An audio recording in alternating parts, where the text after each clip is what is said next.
ایک دن امیر المومنین حضرت ابوبکر صدیق رضی اللہ تعالی عنہ کھانا کھا رہے تھے۔ کھانے کے بعد آپ کا دل کسی میٹھی چیز کھانے کو چاہا۔ آپ نے اپنی زوجہ صاحبہ سے پوچھا، کیا کوئی میٹھی چیز نہیں ہے؟ انہوں نے جواب دیا، بیت المال سے جو راشن آتا ہے اس میں میٹھی کوئی چیز نہیں ہوتی۔ آپ سن کر چپ ہو گئے۔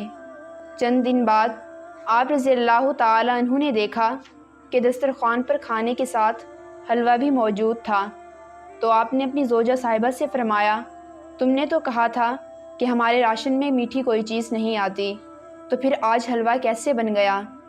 آپ کی زوجہ محترمہ نے جواب میں فرمایا، میں نے جب محسوس کیا کہ آپ کو میٹھی چیز کی خواہش ہے تو میں نے یوں کیا کہ راشن میں جتنا آٹا روزانہ آتا تھا اس میں سے مٹھی بھر آٹا الگ رکھتی تھی۔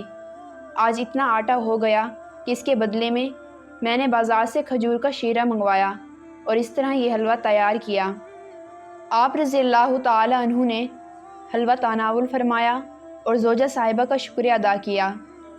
کھانے کے بعد آپ رضی اللہ تعالی عنہ سیدھے بیت المال کے محتمم کے پاس پہنچے اور فرمایا، ہمارے ہاں راشن میں جس قدر آٹا جاتا ہے آج سے اس میں سے ایک مٹھی کم کر دینا، کیونکہ ہفتہ بھر کے تجربے نے بتایا ہے کہ ہمارا گزارا مٹھی بھر کم آٹے میں بھی ہو جاتا ہے۔